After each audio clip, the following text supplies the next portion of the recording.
So much said, I'm in too deep. Waters I tread can't catch my breath. A shadow chasing me, a game of hide and seek. Found they'll have a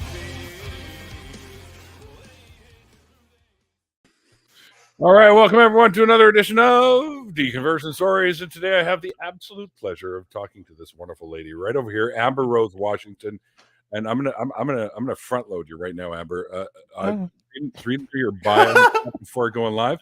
Like my head is still fucking spinning because of all the stuff that you've done in your lifetime. Like everything you've done, it would take me like 12 lifetimes to do. I swear. So basically. What I do here, first of all, welcome to the show. Well, thank you for having me. It's going to be a fun show, I'm sure. Me too. And normally what I do here is I chat with folks about how they found their way out of whatever belief system they're once a part of, but I also want to talk quite a bit about the stuff that you've done in your life. Like, okay, because some of that stuff, I'm just like, I'm sorry, what? I'm sorry, what? Holy shit! You know, like, wow. Yeah. So. Basically, let's start out with the whole deconversion thing. I didn't even ask you if you had some form of a deconversion story because I was already just too mesmerized. Oh, hell yeah. Yeah. Well, why don't you kind of take us through that little journey first, and then we can get into all your the amazing there's no words for what you've accomplished in your time. So, all right, it's fantastic. Anyway, carry on. All right, so a few years ago, I wrote a book, and in the book, I have a chapter actually labeled "Losing My Religion," right? Sort of after the REM song, right? Yeah, I was just going to say. Yeah. And so I was raised Catholic, right? And as I grew up, I got in. I didn't really get into the whole, religion thing, but there was Christianity that was also a block into that, because Catholicism and Christianity are quite different in many ways, between Protestant and Catholic. You have your Catholics that love little children and do weird shit with them, and then you got your Republican evangelicals that love to do weird shit with their families, and it's crazy. I'm sorry if I'm offending anyone, but they can just fuck all the way off. Anyway, so in my story, I just want to read a little verse, and I'm gonna need my glasses because I'm an old woman now. So hold on. I hear that.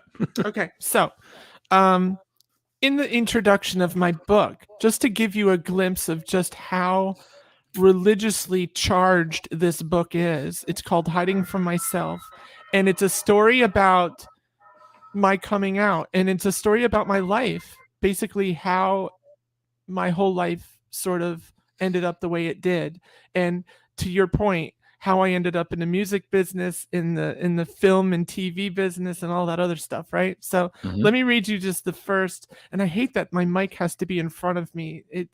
It's broken, so I have no choice but to have it in front of my face, and it's bothering me. So deal with it tonight. We'll be fine.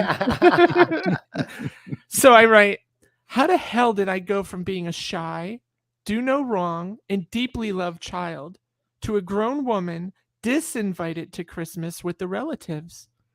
Oh, it was just as well, since I was already busy running from their plan of giving me a good old-fashioned Catholic exorcism. Now, that's a true story. My aunt. What you kidding me? My core family, my mother, wherever she is, looking down on me, looking up at me, wherever she is. She was a beautiful woman, and she didn't understand. I told her by the age of 3. By the age of 3, I knew. By the age of 4, I told her, and that confuses the frick out of everyone. But let's be honest, Neil. At what age did you realize you were a boy? You don't remember, do you? Because you never had to think about it. But you were probably 3 years old. Yeah, and probably when I realized that outdoor plumbing. Yeah, it was way before. No, it wasn't even had to do with your penis. It doesn't have to do with your genitals. You know you're a boy. You don't even know what that thing is for at that age, And it confuses people, and they're like, kids are too young to know this stuff. And I'm like, bullshit. When were you? There's this one guy, he was so funny. His name was Steve. And I said, Steve, how old exactly were you when you understood you were a boy? Were you already through puberty at 15? Were you 17? Were you 32 in mommy's basement? I mean, when did you find out you were a boy? Honestly, sweetheart, you were about 3 years old, about 2 years before you entered kindergarten. You knew you were a boy. That's why when you went to kindergarten and they said, okay, boys line up on the left, girls line up on the right. And then they say, can I go to the bathroom? And the little boy, the little kindergartner knows to go to the boys' room, or the little girl knows to go to the girls' room.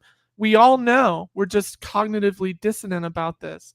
My family, my mom, my dad, they were all like, cool, like, we don't understand what this is, but we know that this child is suffering. And it was my aunts and my uncles, the uber radical Honesdale, Pennsylvania, crazy Catholic, completely delusionally brainwashed people, that my aunt calls me one day and I said, I have something to tell you. And she goes, what, honey? Because I called her every week, twice a week, because she was mortally ill, right? She was terminally ill. And she's been terminally ill for 3 years now, by the way. But I was the only relative out of 23 that would call her twice a week. And she loved that. And I said, I do have to tell you something, though. And I said, I'm trans. And she goes, what's that, honey? And I said, oh. So I explained what that is to her. And she says, oh, I know what you're talking about now. Oh, kneel down right now, sweetheart. Let me say a prayer with you. You have something going on. There's got to be a demon, because you do realize you're an abomination to God, right? And I said, no, I'm not an abomination to God. She goes, oh yes, you really are. I said to her, now I'm a wise ass, because 73% of all Catholics don't read the Bible or never have read the Bible, right? 73%. Right. That's a big number. And I said to her, can you show me the chapter and verse that you learned that from? She goes, of course I can. I said, okay, go ahead. Challenging. Well, I don't have a Bible with me right now. I said, can you tell me, all the books of the Bible? Can you tell me 4? Just give me 4. Yeah. Now, this is a woman that's been a Christian for 68 years, right? A Catholic for 68 years. She couldn't name the freaking books, right? She didn't know anything. I've read the Quran. I've read the Torah. Yep. I've read everything. You name it, I've read it. And it seems like all of us that have deconverged, is that a word? Have moved away from religion are the ones that have read and actually understand all this stuff. So I wrote this in the book because she got a Catholic priest to call me. They mailed me the prayer of Saint Benedict and the scapula of the Blessed Mother and some oil and a crucifix to hang over my bed. And they were going to Zoom meet me because I couldn't get up to Pennsylvania. And they said, the next time you're in Pennsylvania, we're going to have him over and he's going to do a real exorcism. I said, the fuck he is. I hope I can say that word. Yeah. And yeah. So this happened to me not once, but twice by these people. And it was 4 books. It was just stupid. I can tear apart just about anybody from a religious text and show just how backwards, whether you are a biblical literalist or you are just a cherry picker. I can go back and forth with anybody, with the best of them, and show them how, you can't call this the truth, because faith is based on belief, which is an ideology. It's not truth. It's not a virtue. It's not a It's the opposite of that. a virtue. And it's definitely what religion is. And this is a key word to understand, because you understand what's happening in Florida and in Texas right now to trans youth, right? So if you think about this, those people are saying that we are indoctrinating the children, right? So if we look up the definition of indoctrination, we know that indoctrination is actually trying to convince somebody of something without any empirical evidence, right? Right. However, people that are trans or gay, there is empirical evidence. There is scholarly literature that's peer reviewed for 50 years now. They know more why I was born trans than they know why a little baby unfortunately has leukemia. That's a fact. And it's sad as it is, but we're learning more and more. For some reason, kids, especially my generation, and I would assume we're close in generation. I'm class of 86, Class of 84 here. There you go. So we're close. Our generation, no offense to all three of us, literally fucked everything up. Okay. The world is a fucking mess because of our generation. We may have had 80s music that was like the best ever. We may have had, 70s music that was the best ever. We may have had all sorts of cool stuff going on when we were younger. But to tell you the truth, we screwed society up because we have a bunch of people that have fallen victim to this weirdness that's going on. So, indoctrination, that's such a weird word because it's actually what they're doing is using psychological projection to get their point across. And in psychological projection, the person projecting is actually doing the thing that they say the other person is doing. Mm-hmm. So indoctrination is what Ron DeSantis is doing, is what Greg Abbott is doing. People that are gay or trans that might have two mommies or two daddies or, just these different types of families, they're not indoctrinating anyone. They're just trying to stop these little kids from becoming bullies and then growing up to be big assholes like we have now. So out of that story, this is funny. I know I'm talking a hell of a lot. This is so funny. The same story, they said, well, Adam and Eve, not Adam and Steve. And I said, well, let's talk about that because I'm trans. I'm not gay. I'm attracted to men. Well, then you're gay. No, I've always been female, and the bed nucleus of the stria terminalis and the anterior hypothalamus of my brain have always been aligned female, and I have a thick cortical region around the cortical region of my brain. Men have a thin one. Mm-hmm. The second trimester of my mother's pregnancy went sideways, and this is what happens, unfortunately. So I said, let's have a conversation. So I said, and I'm trying to remember who this dork was, but I said, who were the first people on Earth? And they said Adam and Eve. And I said, well, what about Lilith? Yes. Lilith was actually Adam's first wife. That's right. No. I said, yes. In the Jewish text, they removed her because she was bad for business. That's right.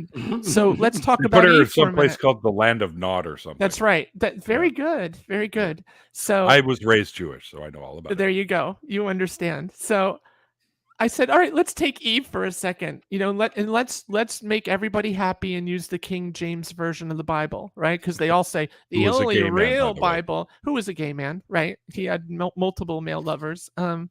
So, the irony is just so thick, right? Ooh, thick. So in Genesis 1:21, it reads verbatim, and I'm reading from my screen just so I can make sure that your audience understands that I get every word exactly right. And the Lord God caused a deep sleep to fall upon Adam, and he slept. And he took one of Adam's ribs and closed up his flesh instead thereof. Genesis 1:22, and the rib which the Lord God had taken from man, he made woman and brought her unto the man. Now, let's stop right there. If we understand genetics, as we do, we know that part of what makes a man and a woman is XX or XY chromosomes. Now, we know there's a variation. There's 19 different variations of that, which cause intersex and all sorts of things. But we do understand that the basic XX and the basic XY, which is like your kindergarten version of genetics, is the first step of understanding that. Now, if he took a rib from Adam, well, that would make XY. So Eve would be XY chromosomes. So without any sort of miracle, which the Bible alludes, they don't talk about it, we go on to chapter 1:23, which says, "And Adam said, This is now the bone of my bones, the flesh of my flesh, and she shall be called woman, because she was taken out of man." Now, let's add some rudimentary biology to that, because we did say XY in a very basic way is male. And all it really describes is the genitalia and reproductive tract of a human being, right? Right. And XX is female. There's only two possibilities that could have occurred. Either Eve was the first transsexual, not transgender, but transsexual, because God would have had to convert her to XX chromosomes, right? And to allow that to happen. But the Bible doesn't mention any of this stuff inside of it, right? You're And talking about dudes that didn't even know where the fucking sun went at night that wrote this thing. Of oh course they're not yeah, gonna know yeah. I mean anything the about that, firmament, right? Yeah, exactly. So, or Eve was a biological female with XX sex chromosomes, but then again, that would have required an alternative second miracle to have the rib of Adam convert, magically into XX, sort of like when Jesus poured water and it magically became wine. I want him to party though. Yeah, I would. Yeah, I would party with him. I would party with him a great deal. Peter at the gate, not so much. Yeah, no, Peter's kind of a dick, I heard. Yeah. It's kind of a dick. Oh God. Right. But anyway, all right. So what do you got for me? Ask me something else. I got a ton of stuff. You just No. I kind of want to hear, like, you kind of briefly went over how you sort of started thinking about religion, but like, what kind of an effect did it have on like the rest of your family? Like, did most of them push you away, or and another thing I kind of want to know is, was it harder to come out to them as being atheistic, or was it harder to come out to them as being trans? It was harder coming out as trans, except for my core family, right? Okay. My core family has always been wonderful. And if my sister ever listens to this, besides her, she just doesn't get it. She's completely lost in her own self. So whatever. But my dad, my mom, my core family, my mom was beautiful. She protected me my whole life. I was getting beat up by the time I was in kindergarten. Oh shit. Kindergarten, first grade. And the first time I ever got beat up, they said, remember earlier I said, boys in the left, girls on the right, we're going to walk down to the library. I lined up in the girls' line, right? And it was just an instinctual thing for me. And this kid named George came up behind me, bear hugged me really hard, and cracked my back, and it made me be out of school for 3 days. Oh, shit. I couldn't move. And from that day on, they said, you're a little girl, you're a little girl. Now, to me, that was a compliment, not thanks. I was like, yes. Yeah, what else? Tell me something I don't know, right? Yeah. And then by the 5th grade, these two other boys after gym class, we would go into the locker room and open our lockers and get our regular clothes to be put back on. And as I was undressing, the boys grabbed me from behind and they lifted me up in the air while one boy took off my gym shorts and my underwear. So this is sexual assault at this point. And they turned on the showers and they threw me sideways into the showers. And I got all bruised up, and they threw me sideways into the showers. So I curled up with my knees up to my chin, crying my eyes out. And it was weird because even the people I thought that were my friends in 5th grade were all pointing at me and laughing. And about 6 or 7 of them were like, look at the little girl crying in the corner. They had no idea what they were doing to me. They had no idea that just because I was different and I was not your average typical little boy, right? So, but through telling my story, I started with my friends, my closest friends, and my closest relatives. The relatives did not take it very well. They shut down. They blocked me on Facebook. They completely isolated me. They called me a thing, an abomination to God. they didn't want to hear that there's nothing in the Bible that discusses anyone like me. In fact, one went so far as to be a smartass and read from Deuteronomy. I think it was chapter 22, verse 5. See, I'm good at this stuff, where it says, a woman shall not wear a men's garb and vice versa, because if they do, it's abhorrent to the Lord thy God, right? It's so silly. I mean, how many concerts have we all gone to, right? And the boyfriend gives his girlfriend his coat or sweater, right? Well, that's an abomination to God right there, right? Being trans has nothing to do with clothing. I could wear full-on military garb and I'm still a woman. I mean, I don't get the whole nonsense with the, you must be a cross-dresser or whatever they call that. And it has nothing to do with any of that. You know what I mean? And then she said, well, it's a perversion. You obviously get a sexual kick. I'm like, you're assuming a lot of things. Number one, this has nothing to do with the sexual kick, because once you get on HRT, which is getting rid of the testosterone in your body, males and females have testosterone, but females have less, right? Yeah. So between 40 and 60 deciliters, right? So when men can have up to 600 or 650, right?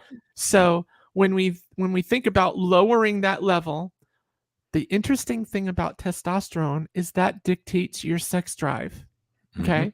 So why would anybody with a sexual fetish want to take something that removes your sex drive and then take hormones like estrogen that are going to completely F you up from many ways? Because I experienced a second puberty. I had to go through a second puberty, and it's tragic to have to do that. And so you become quite asexual for a long period of time. At least in my experience, I was. And, why would anybody with a fetish do that? So they were all sort of discombobulated. They didn't want to learn. They wanted to stay willfully ignorant.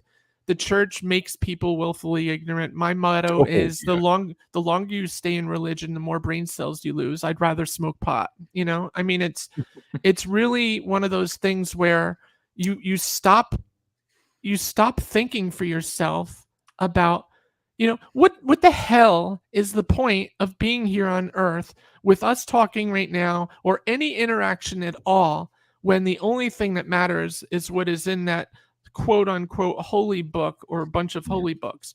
Now, think about this carefully. How many religions are there in the world?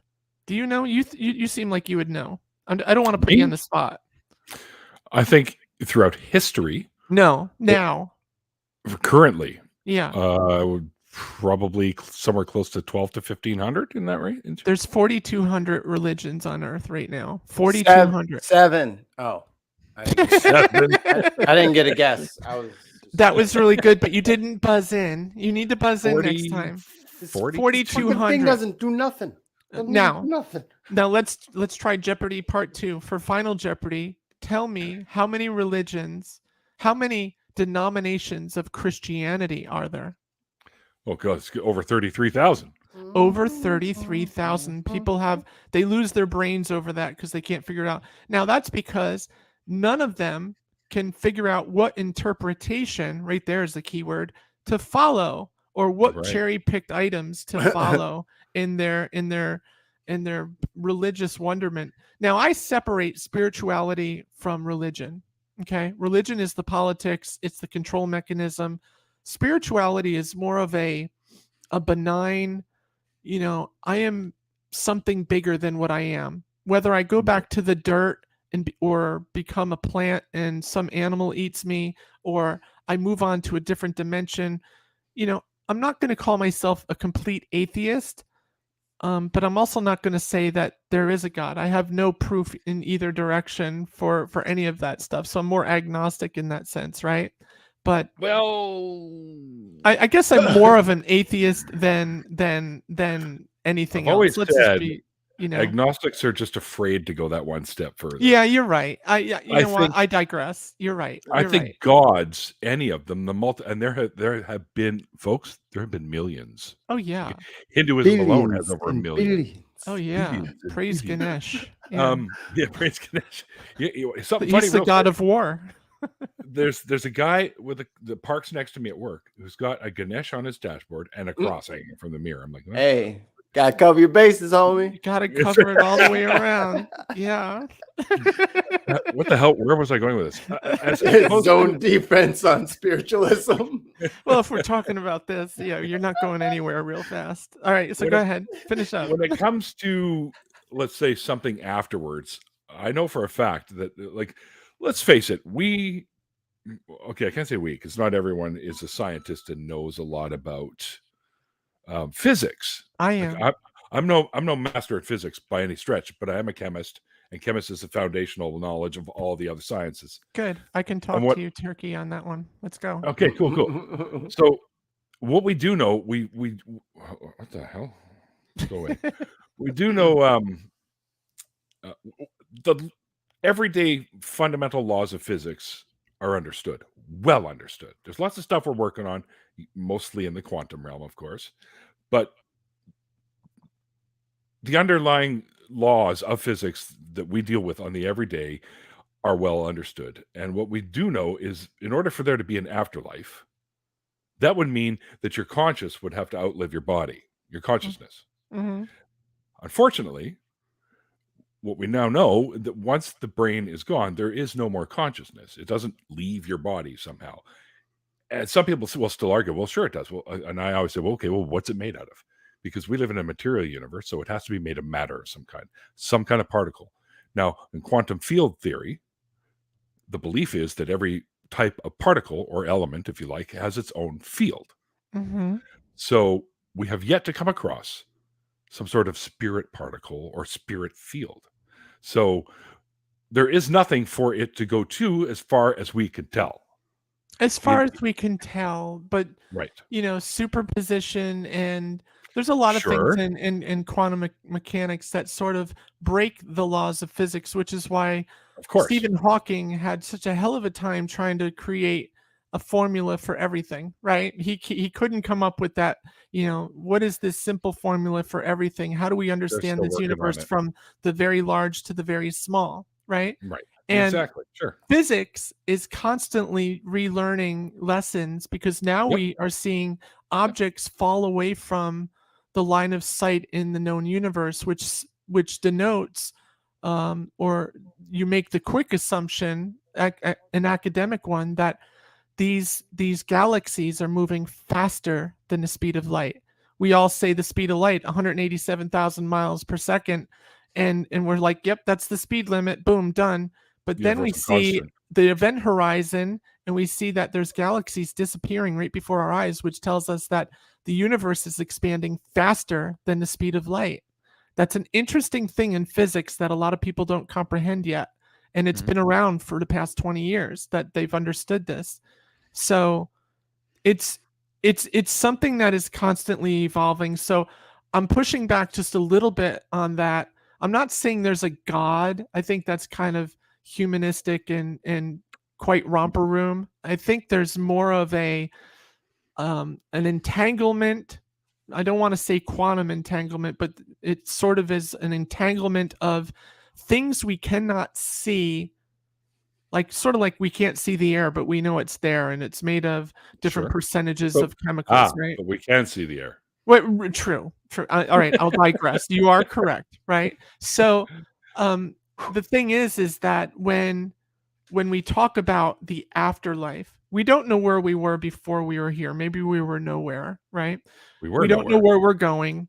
Well, The no, truth that's of not the true. matter is no matter if were- you're a religious nut or if you're a physicist or a chemist, none of us really know enough, because we're still in the infancy of science. If you want to get technical, we don't really know what the hell's going to happen. I kind of think we're just going to, sort of like when you get put under an anesthesia and then you're black out and you're gone.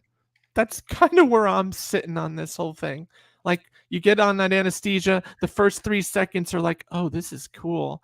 This is really, Mm. and then you just stop, and then it's nothing, and then you wake up later, right? So I'm with you on that, 100%. I'm with you on Okay. that. Yeah. Well, consciousness at a sort of a very basic level is a series of atoms and electrons that basically merged to give us our mind. Hmm. So when the laws of the universe, as we know them so far, Right. do not allow these particles to operate after our physical demise.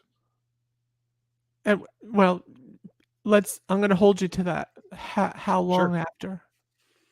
Once brain death occurs, When does that happen? usually within a half an hour. Tuesday. They found that it can last up to 4 to 5 hours this year. Okay, sure. But Now, if that's they still found a that out- short amount of time, right? Let's just Sure, it is. agree that the timing is irrelevant because at some point it just shuts down, right? I agree. And my mom had Alzheimer's when she died, bless her heart. And I was with her for her last breath, and I was 3 inches away from her, trying to make her unafraid. And watching a parent, lose their consciousness, lose their brain function piece by piece is just the most unbelievably it shook me up really bad. Yeah, I've been there. We do hope that there's something different, like maybe this is just a bus stop on a much longer journey. I don't know, but I don't subscribe to any of that. But I am a creative. I use my left brain, as you can tell, but I also use my right brain, and I'm very creative. So I like to come up with antidotes. I can't say that word. Anecdotes. Yeah, it's post-stroke stuff. I can't say certain words. No worries. The thing is that I like to come up with these ideas, and they're man-made, right? They're made by us, and every one of them has been made by us. So you can't say there's a God because for 15,000 years there were many gods, and then so polytheism lasted 5 times as long as our current period that we're in, if you want to That's get correct. technical. And so the whole lot of us are full of shit. All right. And that's all we have to understand, is that every one of us is full of shit. Science is trying to find the answers to things that they may possibly not be able to find within the 3 dimensions that we're in. We're starting to understand that there's multiple dimensions, and it makes a whole lot of sense. Do you get from 11? Yeah, right. So when you get into that, and that's 11 for right now, right? And that's because of the mathematical formulas that they've done. It seems to break down after that. So, but who knows if someone's going to actually evolve that mathematics further, knows? right? It happens. So I'm here to say that I am not religious. I kind of denounce religion. I think it does no good for the world. It says it Nope. does, but it does no good for the world. And right now in America, what most people don't realize, please don't think I'm a crazy woman, because what I'm about to say is very true. We are in the middle of a fundamentalist, radical, evangelical uprising. Yep. And it's because they know that post Gen Z and beyond, all the newer generations don't care about religion anymore. And what do you got to do? That's right. If you look at all the new laws, especially with LGBTQ and everything else, look at all the new laws going around the country. They are all aimed at children, banning certain books, trying to get the Bible into the schools. And there's 13 states now trying to get the Bible placed into the school, right? But they're banning other books that say, I have 2 daddies or 2 mommies. But Right. yet the Bible talks about, let's talk about Lot and his daughters, right? His daughters got him drunk so that they can get impregnated. had And their then way one of with his him. daughters had 3 babies with him, for Christ's sake. So there's incest and there's rape. And All you know, about it's- that shit. and how about this? We got Roe versus Wade, and a lot of these idiots are saying, yeah, biblical scripture, this and that. In the Bible, no matter if you're talking about the Torah or the Quran or the Holy Bible of Christianity, which is the Old and the New Testaments, whichever 1 million variations of it you want to pick, nowhere does it talk about you shouldn't get an abortion. But it does say, I found 16 times, I'm sure there's more, where God permits you to get rid of what he calls that abomination. Yep. That child, that Even gave child them in the her formula womb. for that stuff to Yeah. drink or whatever. Yeah, it's really, really creepy. And so the Bible is actually at odds with what they're trying to do right now. And I'm a little bit upset with my country right now because the majority of us do not subscribe to what these people are doing. You know. I know. Anyway, moving on to something more fun. Just a little bit more about the afterlife thing. I just kind of remembered something else.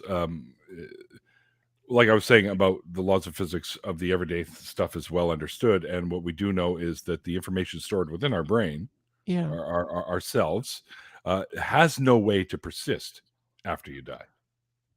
Yeah, that is true. I mean, I can't refute that at all.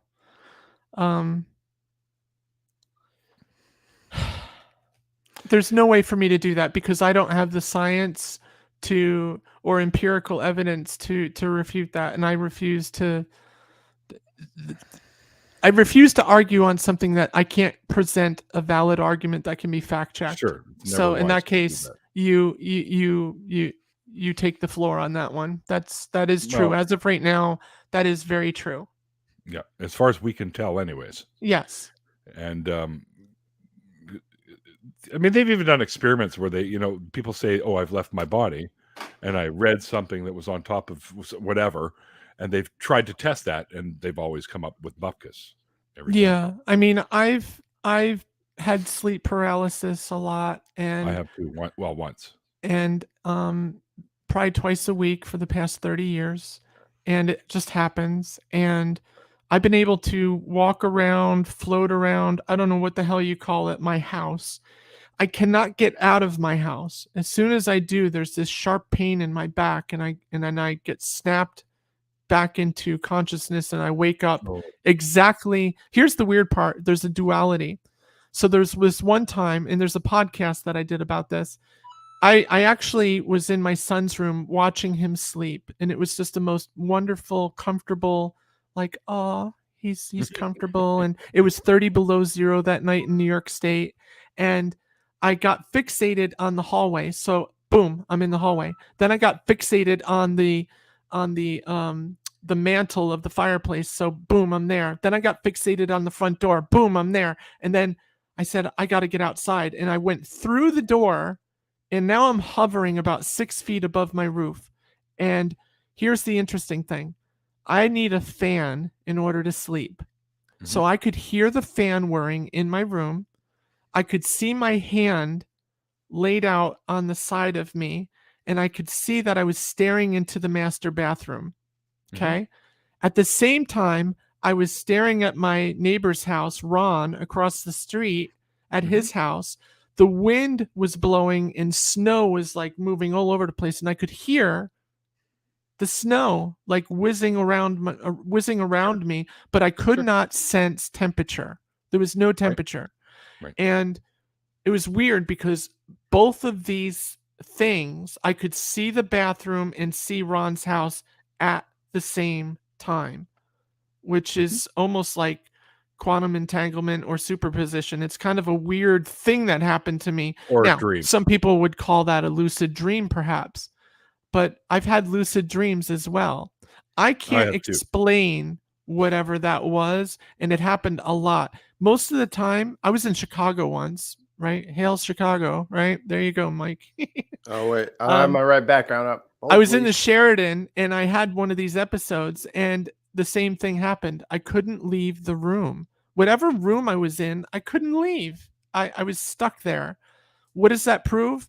Zero. Nothing. I'm just telling you a story. It proves right? you had an experience. It was an experience, and it's fun to talk about. But that's as far as it goes. There's no science behind whatever that was, and I don't even care to know about it, to tell you the truth. It I had a very, very is. similar. So I had the same thing. I was floating above me. Yeah. And then I looked out the window and saw my neighbor walking down the street. So I flew out the window and spoke to her, and she actually heard me, and we spoke, and then all of a sudden I was back in my room, and I came to. I woke up because I don't know, something must have made a noise or something. It was quite some time ago, and it's the second experience that I ever had like that. But when I asked my neighbor, she remembers talking to me, and when I was flying down the street, she's like, "What are you fucking talking about?" Oh, so when I was flying. That's more of a lucid dream. Yeah. It's all happening here. It's right there in your brain. Now, here's something interesting. in my room, everything was backwards. So the Mm. door to my room was on the opposite side. The bathroom was on the opposite side. The picture on the wall was on the opposite wall. And here's the neat thing. I like to sleep when it's really, really freaking dark. And I lived in the countryside in the Catskills of New York. And it was super dark. And if you can understand this, you'll understand where I'm coming from. There is something that's darker than dark. So You just invented the color of that too, by the way. yeah, inside of I don't want to call it astral projection. I just want to say whatever it is that was occurring to me, it was about 30% darker than it normally is in real life. So if I was in a living room and fell asleep on the couch and it started and the light was on, when I started moving around the house, it would be about 30 to 40% darker than it was in the natural world or whatever you want to call it. But everything was there. The only difference is I was alone.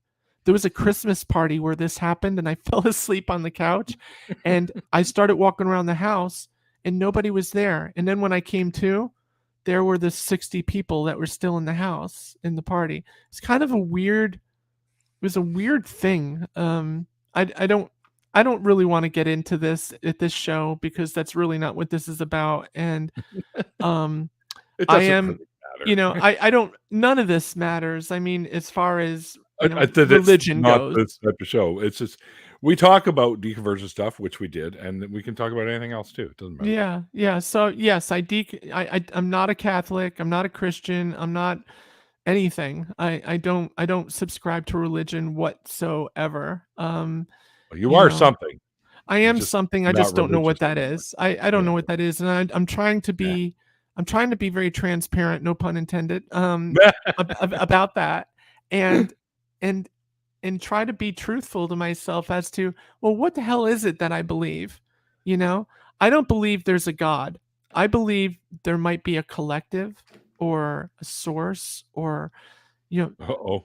when you get into Buddhism, you sort of get into these sort of things, but I don't want to get into that trap either, because that's a philosophical and a religious conundrum all by itself, right? Yeah. So at the end of the day, no matter We call what it I woo. say I am, I can't say what I am. Because at You're the end of the human. day, it all falls back to men made up this nonsense, Yep. for ages. You're a And, human.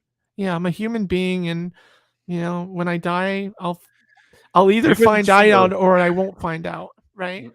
You won't. Unfortunately. I won't. I think what I'm going to do is when I die, I want to have the same thing that I think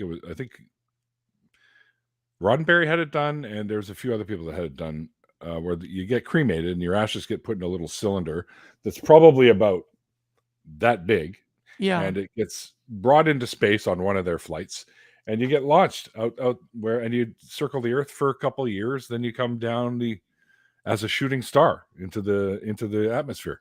Well, that's pretty cool. That would be pretty fucking cool. No, it won't, because you won't know it happened. No, but it'll be really cool for everybody else, I guess. Yeah. When we shoot down as a shooting star. I'm just driving on the highway and then oh shit. I got some Neil on my what is windshield this? wipers. What the God damn it, fuck? Neil. What I the can't see where fuck? I'm going. Great, you dick. All right, so let's God. segue into the fun stuff that we wanted to talk about. So from what I saw on your bio and stuff on your webpage, which is linked below, folks, so definitely I take my word for it, go have a look. You have been in a lot of different fields, mostly pertaining to the entertainment side. So I kind of want to know a little bit about how you ended up in the music industry, who you worked with a little bit, and then how you ended up in the film TV industry, and some of the funny stories from that. I mean, we usually only go an hour, but we can go a little bit longer than an hour, or we could save some of the funny stories for the after party too when there's other people. Sure, So. not a problem. Yeah, some of the funny stories are good for an after party. I was always a songwriter. So from the age of 8, this is how my songwriting career started. At the age of 8, I wrote down my name that my parents gave me. My middle name was Ambrose. Okay. And that's like a really icky male name. And I hated it. And I was 8 years old and it used to make me cry looking at that name. So I wrote my full name down. And as I looked at that word, I started to phonetically slow it down. Mhm. Now, you know my name is Amber Rose Washington. If you take the word Ambrose and phonetically slow it down, what does it become? Amber Rose. Amber Rose. There you go. So that's how I got my name. And that was at 8 years old. And that was when I started to realize I had a gift for words. And I started writing lyrics. And a few years later, my dad bought me a keyboard. My sister was taking piano lessons and was having a very difficult time. And I would listen to what she was playing with her piano instructor. And an hour later, I would go down and play exactly what he was teaching her. And my mom Nice.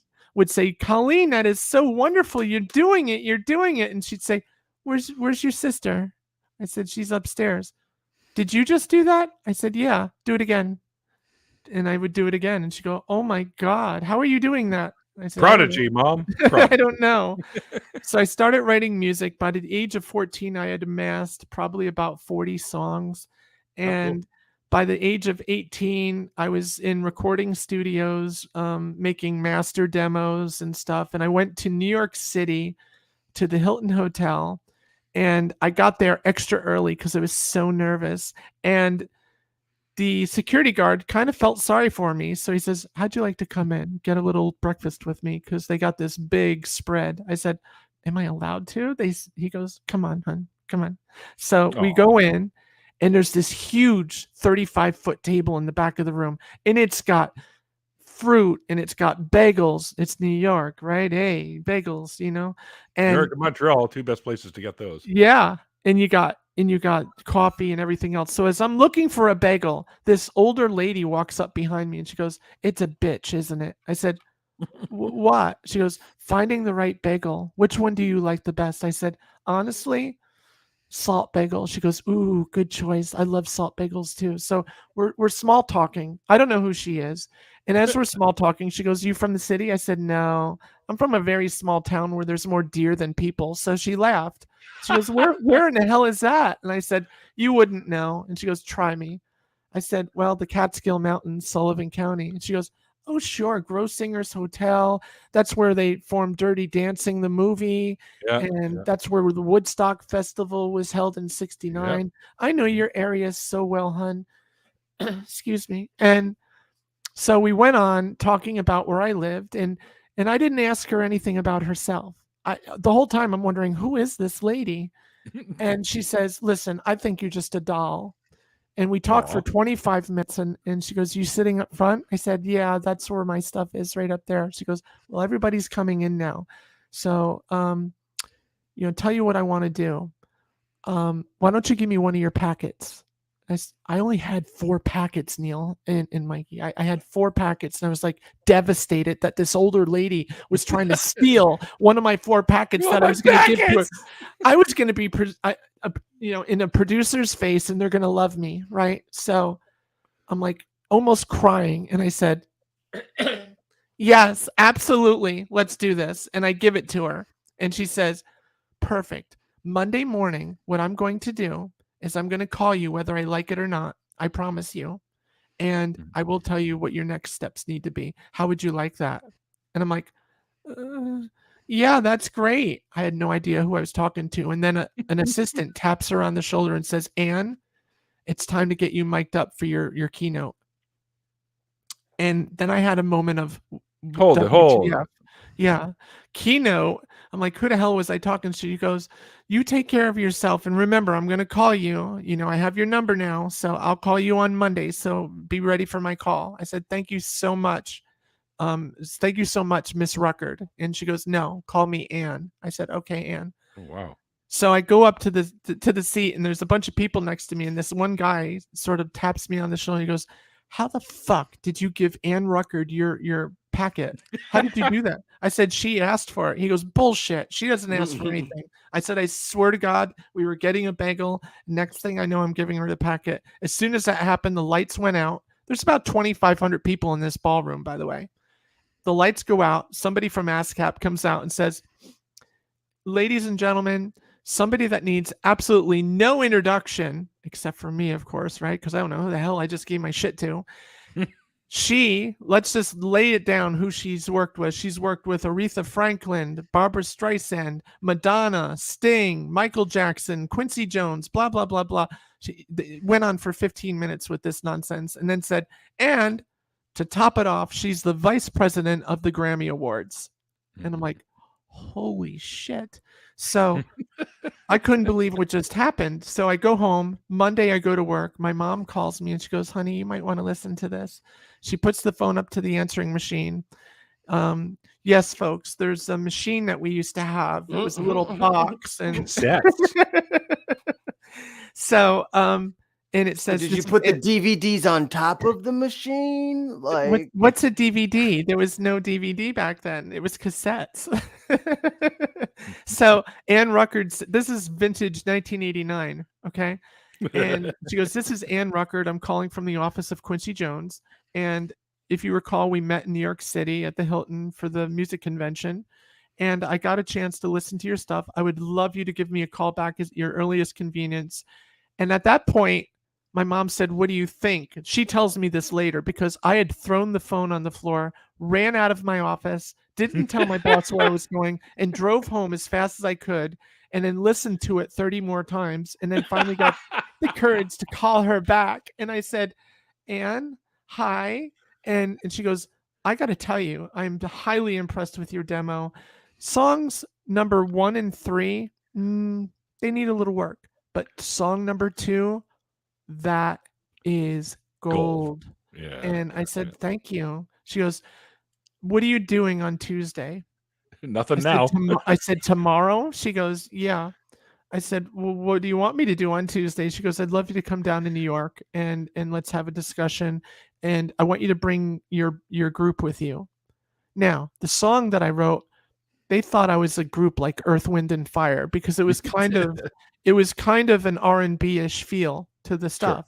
Sure. And I said, I'm the songwriter, I'm the musician, and I have a friend that played the lead guitar, but it's all me. She goes, oh, that's unfortunate. I can't really help you then, but I love you so much. Here's what I want you to do. I'm going to introduce you to a gentleman on Fifth Avenue. I want you to go to this address and you're going to sit down. I'm not going to tell you what you're going to do. You're just going to show up. And I said, okay, when? And she said it was like 2 weeks away. So I go to New York and I get up into the studio and I'm mesmerized by the studio. And there's this mastering booth. And in the mastering booth is 2 guys at a huge mixing board, right? A producer behind them and one other guy with a drumstick and some octapads. And they are mixing down Madonna's Like a Prayer album.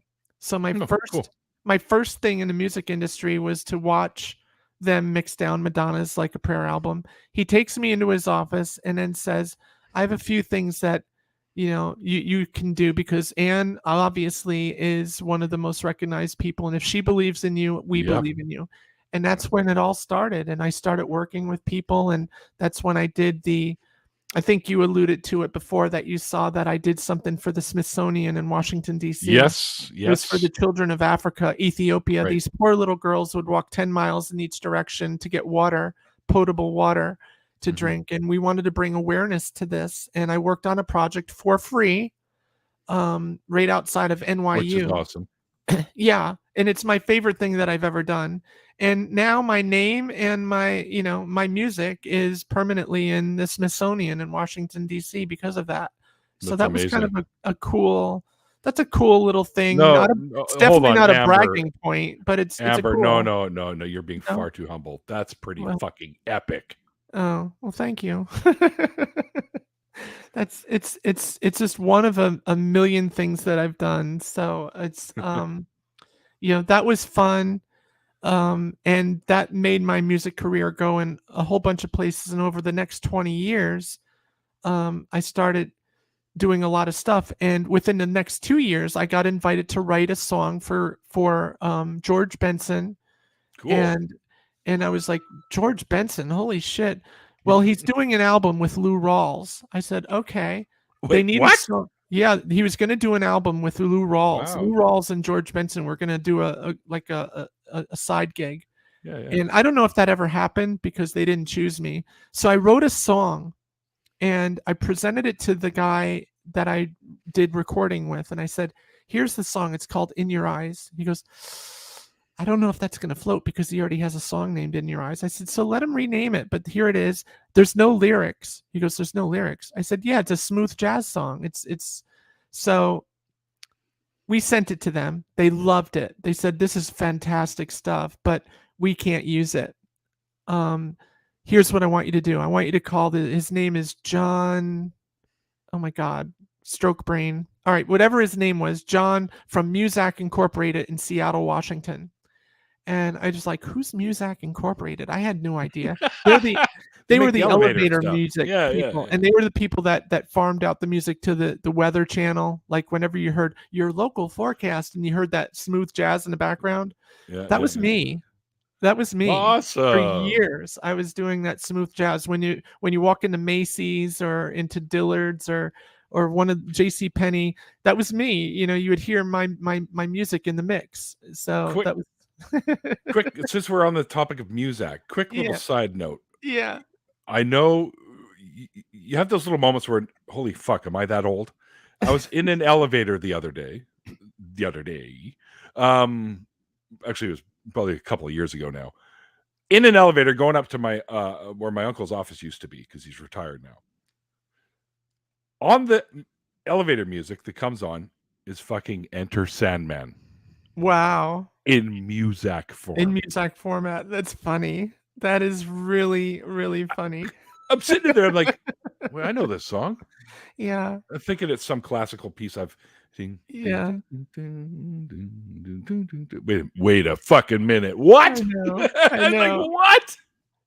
I mean, I was always in the I'm David done. Sanborn and all those smooth jazz guys, and I really had an affinity for ninth chords and 13th chords and all this, and I was just so Cool stricken time with the drum signatures. beats and all the time signatures that go into it, and I was like, this is fun. I My love drummer this. So loves that stuff. I remember sitting in Central Park, and one day, even though I lived upstate, I used to go to New York City and write songs in Soho or in Central Park. And this one song I wrote that was also on the Weather Channel, it was called Smooth Walk, right? Or Fresh Walk. Sorry, Fresh Walk.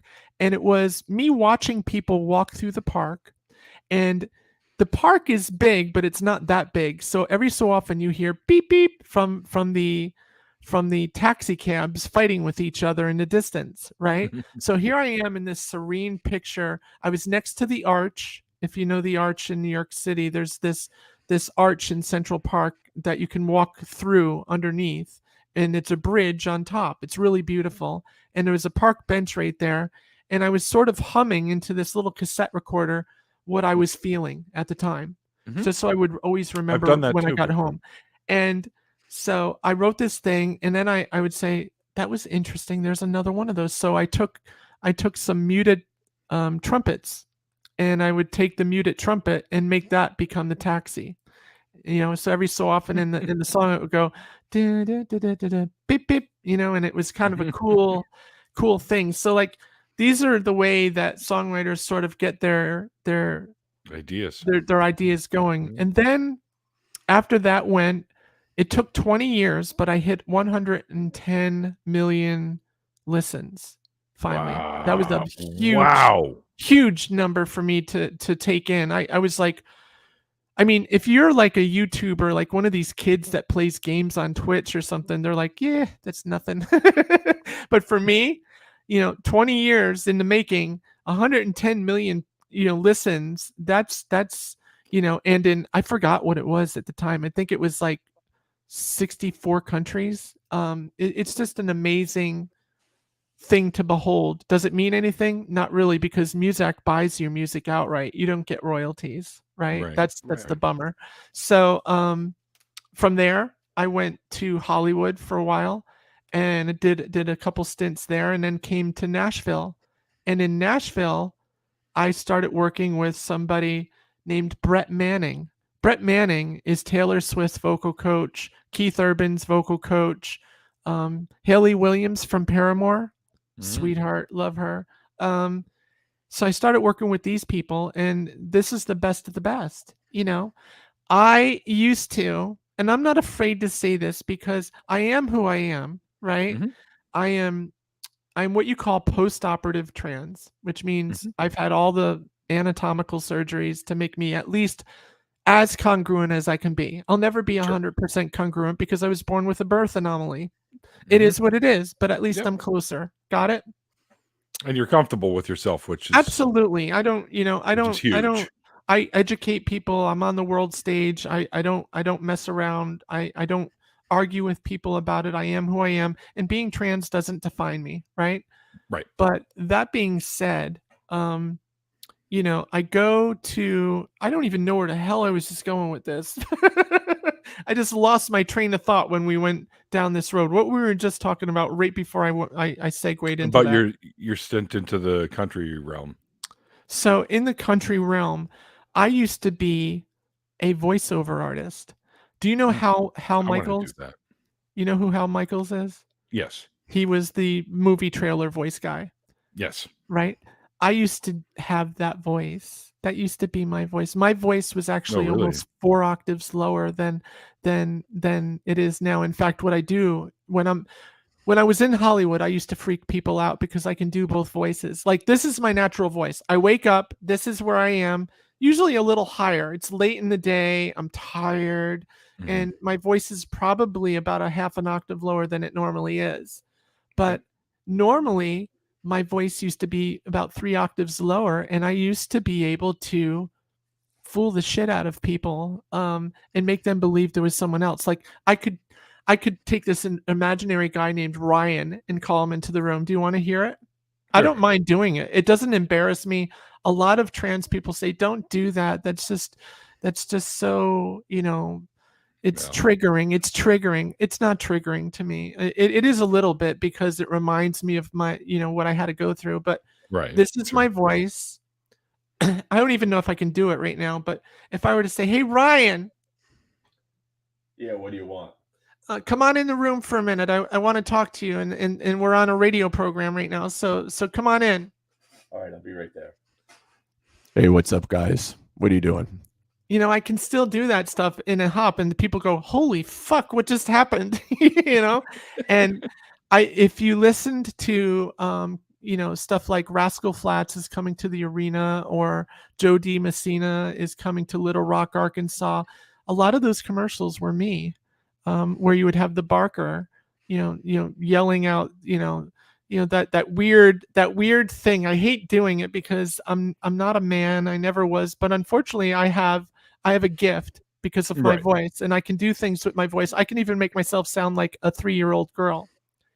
Hi, Daddy, Mommy, I love you. You could do stuff like that. I actually did an Alvin and the Chipmunks, thing as well. So I used to do voice characters for cartoons and stuff like that as well. And one of the things I used to do was, live, and I can't even do it. See, my voice is not that deep anymore.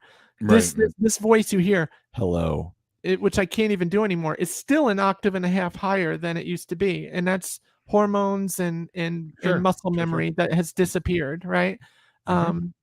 So I won't do that anymore, because it kind of hurts to do anyway. Then don't do it. But if the money is right and people want me to do it, I do it. And I once did a wedding vows between a man and a woman for a short TV show, and I did both parts, and nobody knew that it was me, and it was totally unscripted, and it was wonderful. But moving on, at that point in Nashville, once you become part of the little club, you start meeting people. So I was sitting down and having dinner with Billy Ray Cyrus. I'm sorry. Yeah, it was all right. I got to meet Miley, who is just adorable. Obviously, I knew Taylor Swift, and Keith Urban, and Brad Paisley, Rascal Flatts, Jeffrey Steele, who wrote all the songs for Rascal Flatts these days, and What Hurts the Most, all those songs. I was working with the who's who in country music, got to meet Faith and all these other folks. And it was just it was a blast. And I got to work with some of the best in the industry while I was down there. And this one song that I wrote, I brought it to the studio. And down there, when you're in the studio, you're in the real gig. I mean, they're producing hit songs. And I said, take a listen to this. They said, you know what you should do? Send that to the UK. I said, oh, shit. So that's like the death throw, right? Why am I sending this song to the UK? And I was so pissed off. I was like so let down. I actually left Nashville for 2 weeks. I got pissed, went back to my apartment in New York. And I said, I'm just so done with the whole fucking thing.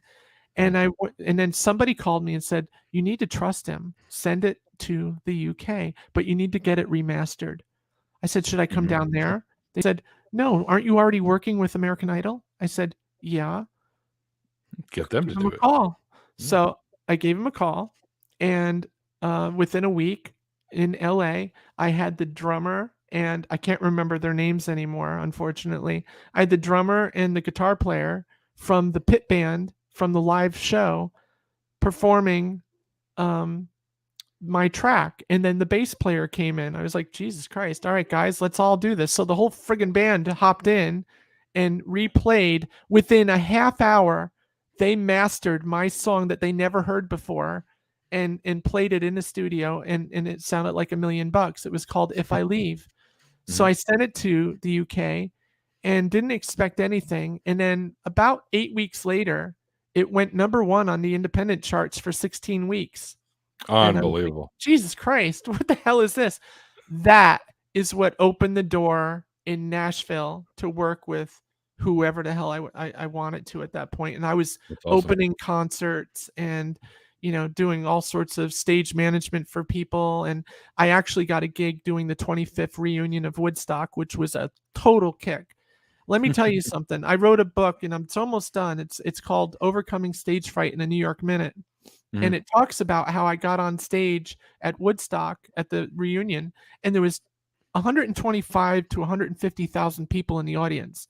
Now, I've done concerts where there were 4,000, maybe up to 20,000. And that's a hoot, especially when you say, how you doing? And they yell it back. It's electric. And I don't get stage fright, right? Yeah, I don't either. I could tell you stories about the best of the best in Hollywood and Nashville and what they have to do before they go on stage. They take beta blockers. What? Yeah, they take beta blockers so that their heart rate doesn't go so high because they get so fucking nervous. I know one guy from the most famous radio station in New York. It's the most famous country music radio station in the New York metropolitan area, who had to do a fifth of Jack before he went out on stage, right? And he says, why aren't you doing that? And I said, because, man, I want to remember this the rest of my life.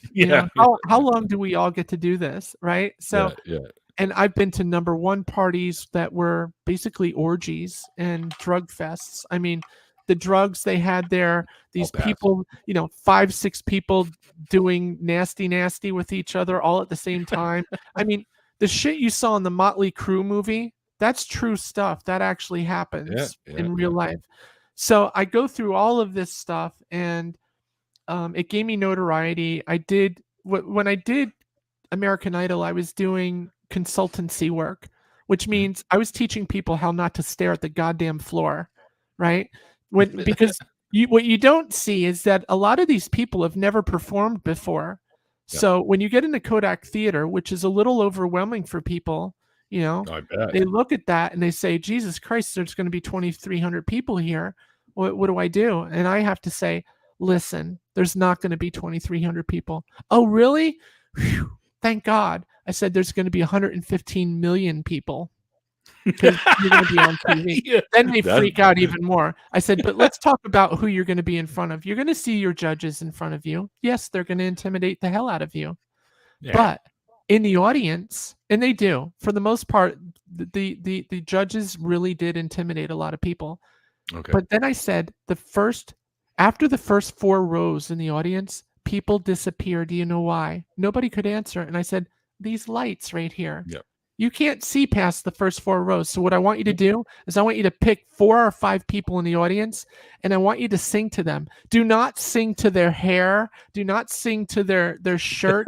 Don't sing to their shoulder. Don't Say, sing look 'em over in the their eye, head. yeah, Look yeah. them directly in the eye. And they said, why? I said, did you ever have a teacher in high school look directly at you while they were asking you something?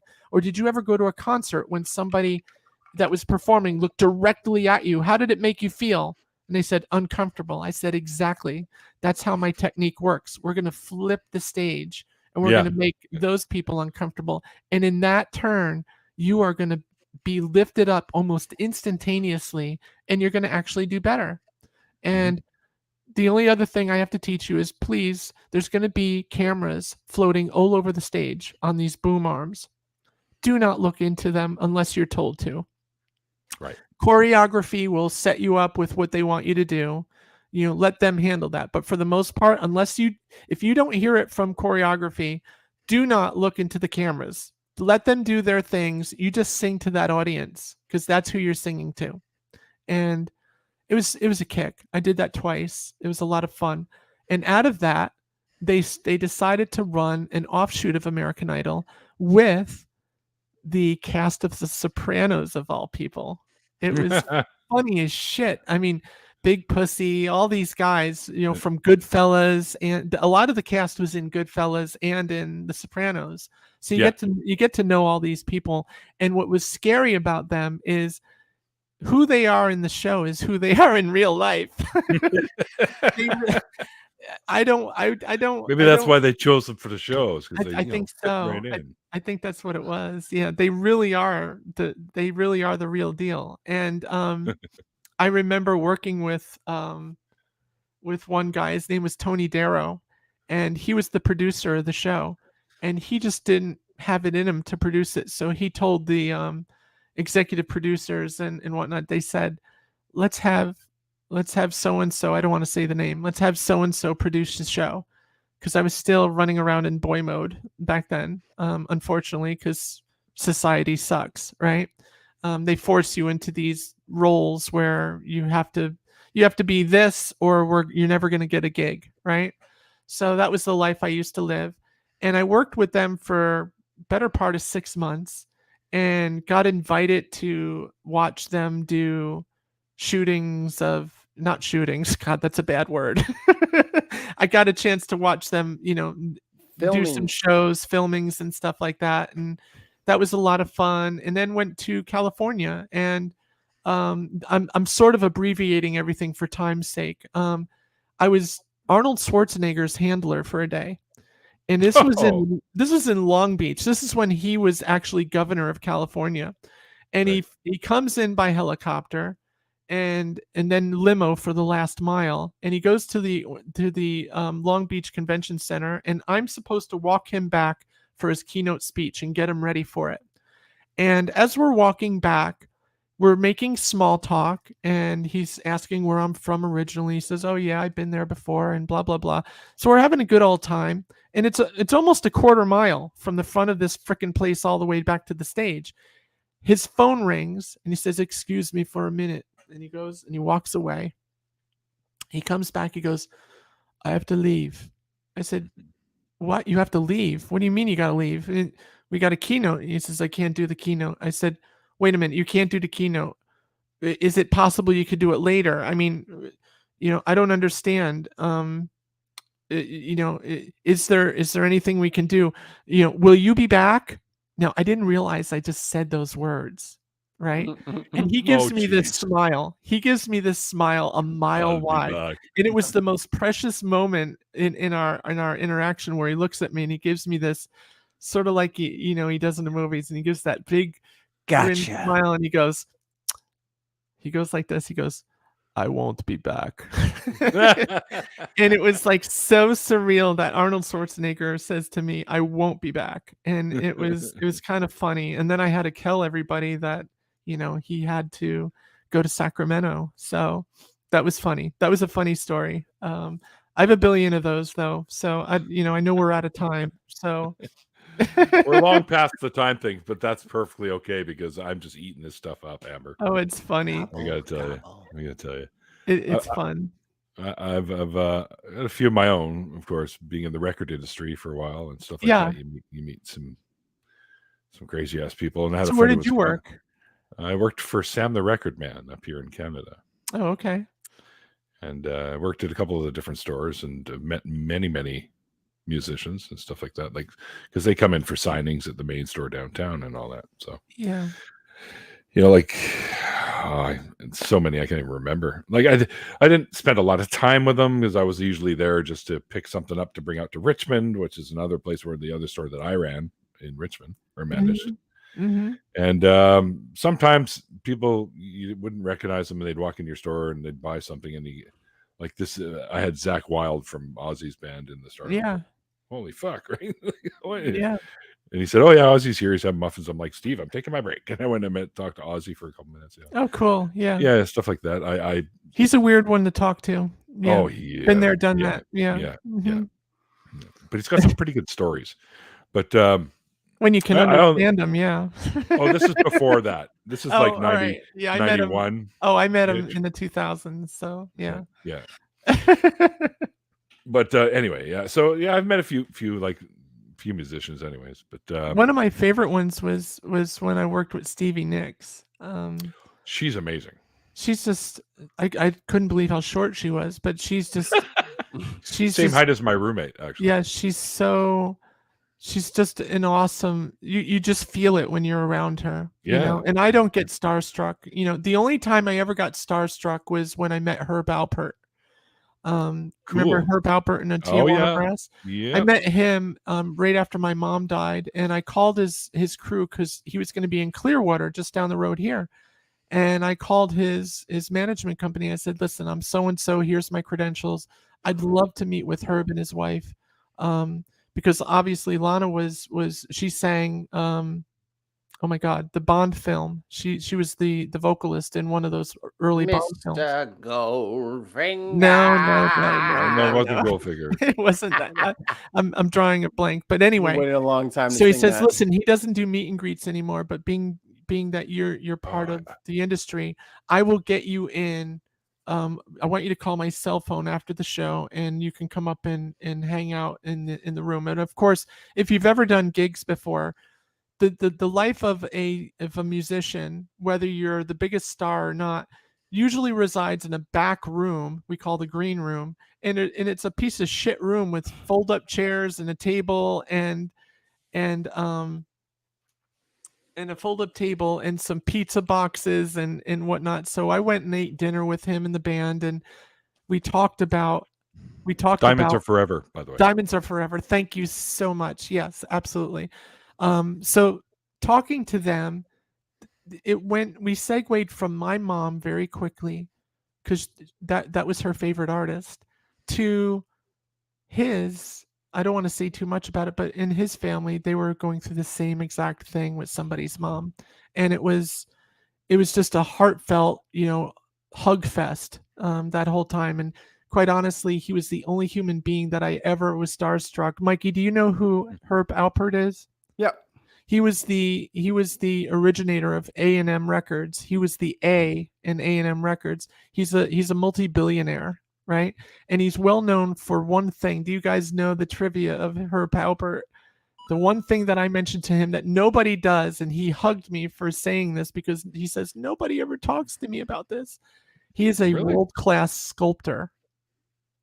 He makes sculptures, life-size sculptures, and they are just absolutely I never put the two amazing. together when I think of them, though. So yeah. So he says, sometime when remember you're out here, why don't you stop by and you can take a look at some of them? I was like, I am so blessed for you to even say that to me. I will take you up on that someday.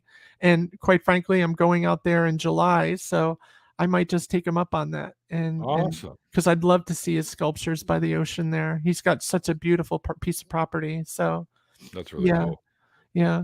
That'd be really fun if you're able to do that, for sure. Yeah. So but there's a million of these stupid stories. I don't want to keep boring you with the ones I'm telling you now. I'm sorry, did you say boring? Well, to me, that's like the other end of the spectrum of kind of what's going on here. So did you guys ever hear of PM Dawn? Yes. Have you, Mikey? PM Dawn was in the 80s. They were the first rap group that used to sample other people's music, like Spandau Ballet. They took their song and stuff. I hung out with them for a day, and he says, "Listen, why don't we get dinner together? I'm getting starved." Now, he was a big man. He unfortunately died in 2014 from diabetes, but he was a big boy, and so King V and me, we go and we're getting ready to eat dinner, and I go up to my manager and I said to her, I said, "Listen, I'm going to go out to dinner with PM Dawn tonight." She goes, "No, no, no, no, no, no, no, no, no. You need to go with us." I said, "Ugh, you kidding me? I want to go out with them." And she goes, "No, no, please, just tell them you'll go a different time." So I said, "Okay." And I said, "Who are we going to dinner with?" And she says this name that I didn't recognize. She says, "It's just going to be you, Kirk, me, and John." And I'm like, "Okay." So when I got to this expensive restaurant called Tavern on the Green, and that was in New York City, I don't think it exists anymore. We sit down at the table, and the John that we're talking about just signed a multi-deal contract that morning to have the Jon Stewart show. Nice. So there I was sitting eating dinner with Jon Stewart, and I thought he was the funniest guy. I had no idea who the hell he was, right? I had no idea who he was. I just thought he was an MTV video jock, which is what he was. And I had no idea that he was going to be this major mega star. And so one of the things that I hold on to is in historical fashion is that I got to meet Jon Stewart and eat dinner with him, and in that same 2-day period, do the same thing with PM Dawn, and got to discover Blue Man Group. That all in those 2 days, we discovered Blue Man Group, and that was just a wonderful. That was a wonderful thing. Yeah, it was really cool to be involved in that. So that sounds like it. Yeah, for sure. Yeah. Also, mind you, that I think the current Blue Man Group only has one of the original members in it. And what you don't know is there's multiple Blue Man Groups, right? There's more than one, and they are constantly refreshing new musicians and acrobats to that, and most of them are world-class percussionists. I mean, I was a percussionist, and I was blown away with what they could do. And I remember the first time. Pretty fucking amazing. Oh, they are freaking. And you know what? The very first stage show that they set up, I was running the Palladium in New York City at the time, and I watched them set up all these tubes all around the stage with the iridescent and the black light coloring and stuff. And I'm like, what the fuck? What are these guys doing? And I went backstage and I met them, and I was like, "This is a pretty wild setup, guys." They said, "You ain't seen nothing yet." And they sort of look at each other, and they did that alien thing where they go, they sort of do the quick pace, and then they broke into beat right there. And I was like, "Oh my God." It was just mind blown, blown that, so yeah, I knew it was going to be a good show from that point on. Awesome. That's pretty cool. The last one I'll give you is this. I'm in New York City, and I'm going to. I used to date somebody from Miss Saigon, right? So I used to go on that stage all the time where they have the helicopter that would come up on the elevator and all that stuff. So I knew the whole stage setup and stuff. And I brought somebody and surprised them and said, "Here you go. You always wanted to be on stage. Here you go." And so we did the backlot tour. And what happened was I went up to the side door, and the guy says, "What are you doing? You're going to get us in trouble." And I said, No, watch. So the guy answers the door, and I said who I was. He says, "Oh yeah, come on in. We're expecting you. And Margaret's expecting you." She was the lead.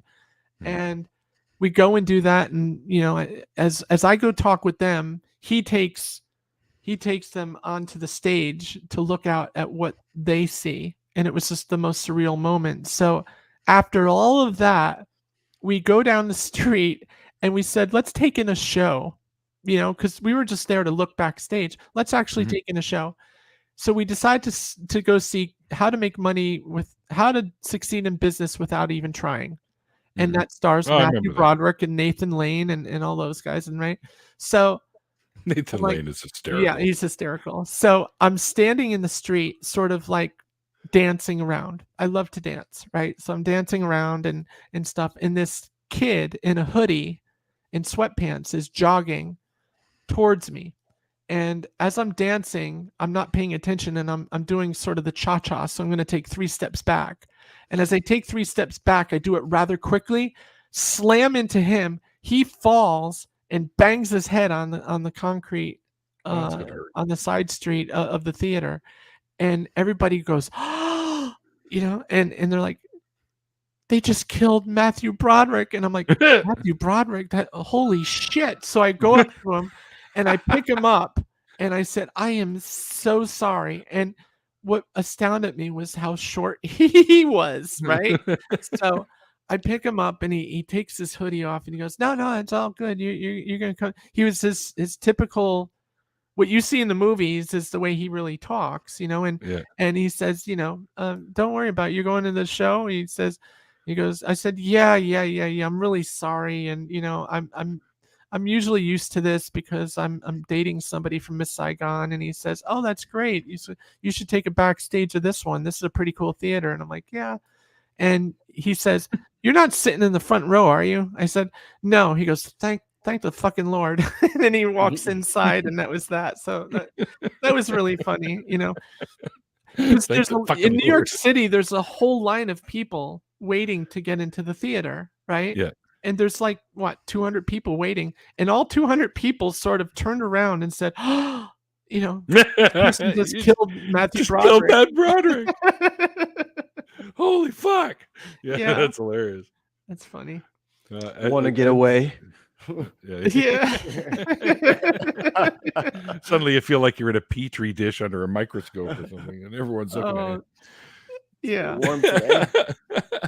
You got time for one more. This one is funny. This is actually got nothing to do with a celebrity, but it's funny as hell. And we went over time, and if you got to cut it out later, do it. But this is funny as piss. We're live. There's no cutting, nothing. Editing. I have kids, right? You know, I had to go through the whole thing where I had to date and marry women, and I'm attracted to men, not women, but I had to do what I had to do. It's sort of like there's a lot of gay men that have to marry women because, you know, the 1950s style asshole people that live. Bullshit. You know, and the same thing goes with trans people. A lot of us don't come out until later in life because we're scared shitless and we're sort of thrust into this heteronormative life, and it sucks. Let me tell you, I can't tell you how hard. I love my children.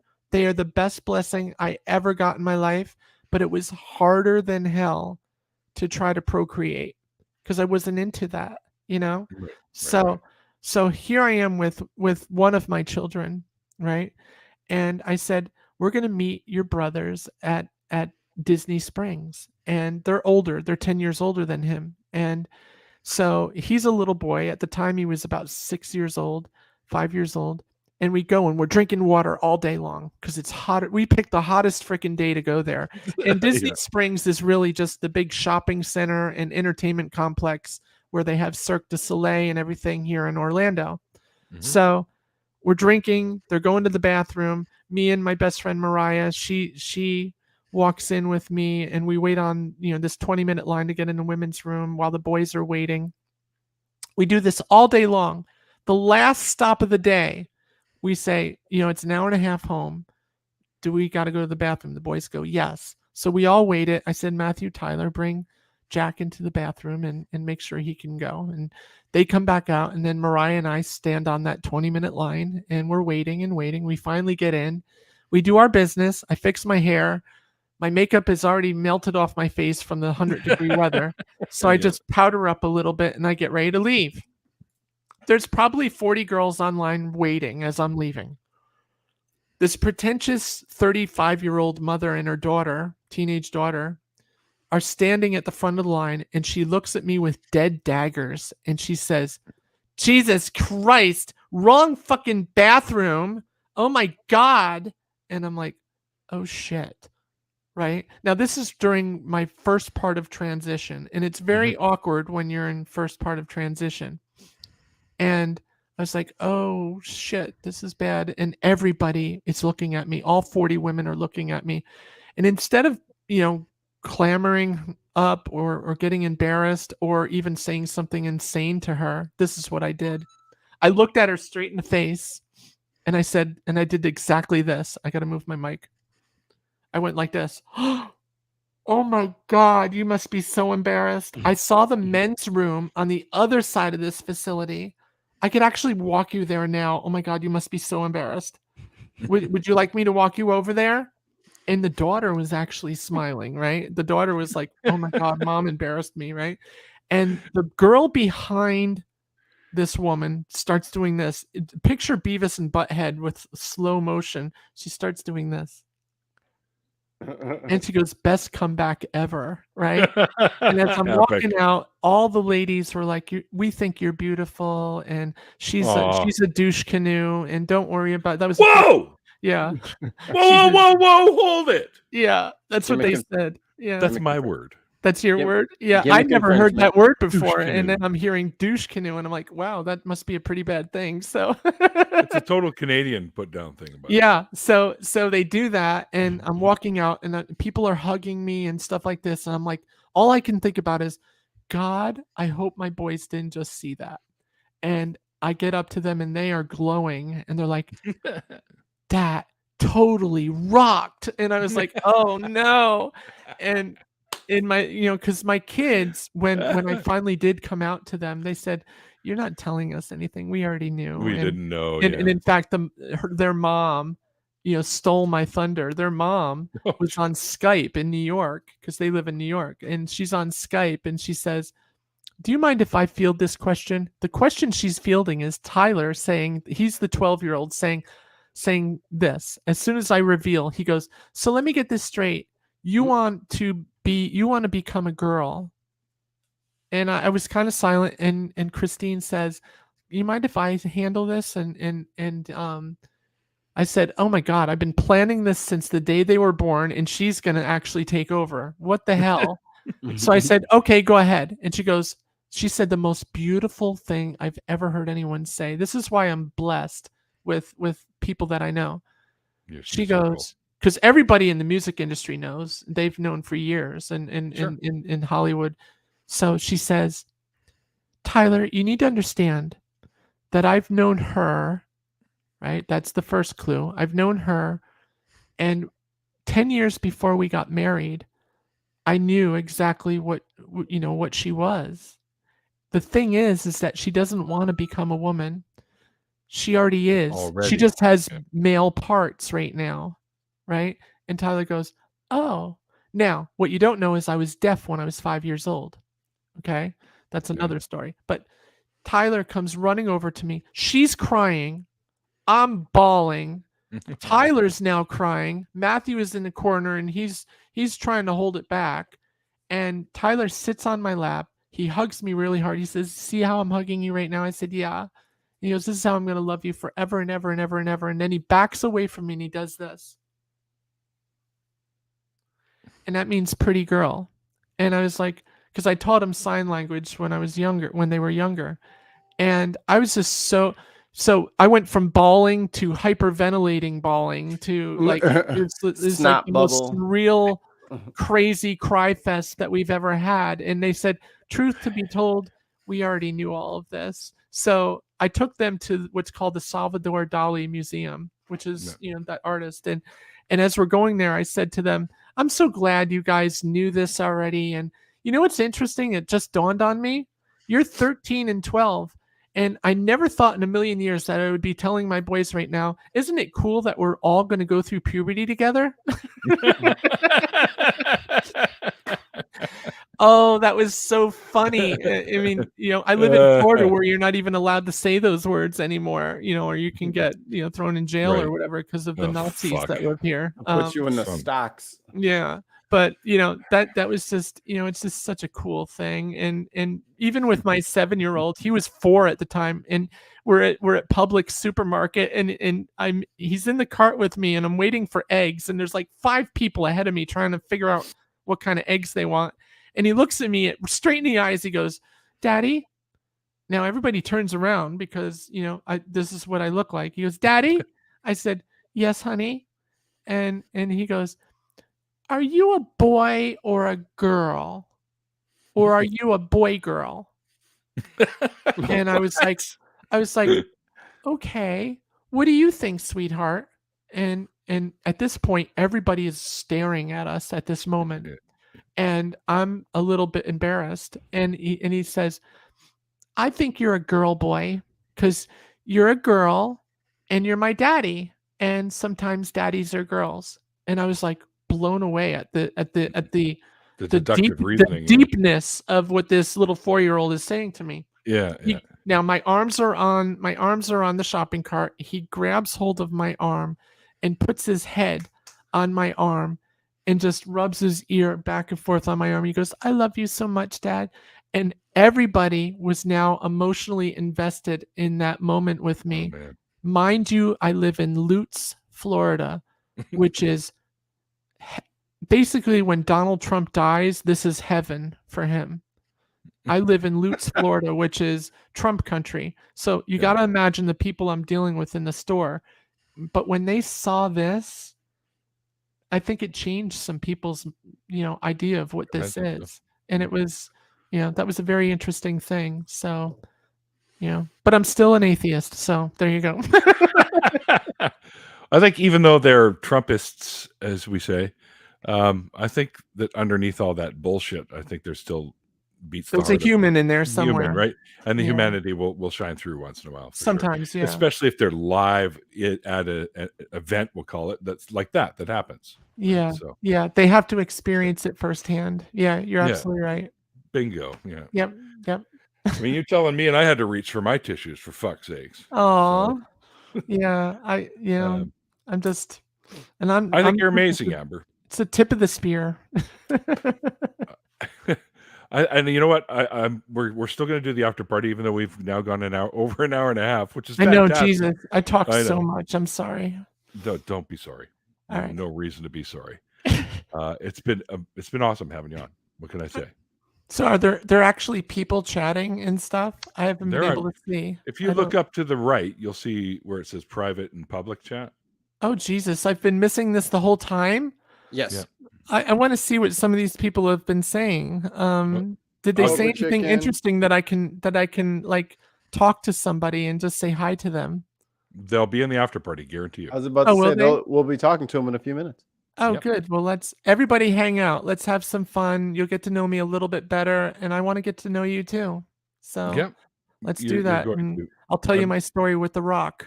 That'll guarantee you we're going to have Ollie will be in here. Stephanie Helms will be in here. Sabrina Page will be in here. Who else is still out there? Hi, Mark. Thanks for saying hi. I hope you'll stay for the after party too. Mark Caesar. Yep. Yeah. And is it Air? AERR? AER. Air. Air. Yeah. Air's coming on my show eventually as well. Wonderful. So I look forward to meeting each one of you. I think you guys are awesome. I already sent out the links. I thought we were wrapping up like 20 minutes ago. So they're probably already in the after party. So let's go there. All right, everybody, let's hop over. Well, before we do that, a couple of things that I always do at the end of the show. First of all, Amber, absolute pleasure talking to you. And I actually, off of all these topics, I do have some other stuff I would like to talk to you about. Sure. Off of this. Thank you guys out there in the chat. You've been great tonight. I hope you guys enjoyed tonight's show. I certainly have. I love them when they make me get all up and roller coastery with my emotions and shit like that. So I laughed, I cried. I laughed, I cried, I farted. Wait. Anyway. No. But I mean, it was awesome. What can I say? That's the best word that can come into my head right now. It was. We've never met before. Mikey did all the setup for this one, so I didn't even know what to expect. And I am over the what's the word? Over the moon. Yeah, that's over the rainbow. Let's keep it LGBTQ. You're over the rainbow. Over the rainbow. That's how I remember octaves. Uncle Beck just showed up. Uncle Beck will be in the after party, guarantee it. Oh, good. Uncle Beck. Hi. And my amazing patrons, thank you guys. See, if it wasn't for you guys, I wouldn't be able to do this, and this wouldn't have happened tonight. So, love you guys. It's amazing. Thank you for everything you do, Mikey. Great job as usual. But I'm not saying that anymore because you're my fucking partner now. Like, we're revamping all this. It's going to be the Deconversion stories with Neil the 64 Atheist and Mikey Famine. So we're going to be like a duet, a team. we're coming at you. Intercontinental Tag Team Champions. There, Wow. That was actually really good. yeah. So we're gonna get into that after party. If you'd like to be involved, you probably already have a link because Mikey said he was busy earlier. But there is a link in the description box below, as well as all the links for tonight's amazing guest. You can definitely go check out Amber's website. One second. What's that? What? I got called out in the chat because Amber's YouTube wasn't in the description. And I said, it's in the description. Why don't you look in the description? Then I actually looked and it wasn't in there, but it has been added. Just so you sorry, guys know, Ox was right. I was wrong. I don't maintain a YouTube channel, live YouTube channel at present. So they're not exactly wrong with that. So I don't really have a YouTube channel for people to go to at present. I'm looking to do that with my publicist very soon to revamp that. So there you go. I couldn't find one, so that's why there is no link. Yeah, I can provide a link to some of my music if you want, and let you guys listen to some of that stuff if you're interested. But we can do that later. Sure. Where was I? Oh yeah, links are in the description box for the after party and for all the guests, places you can find her. And anyways, guys, like I always say at the end of the interview, like the late great Christopher Hitchens once said, it's called faith because it's not knowledge. And we'll see you guys next time. Bye.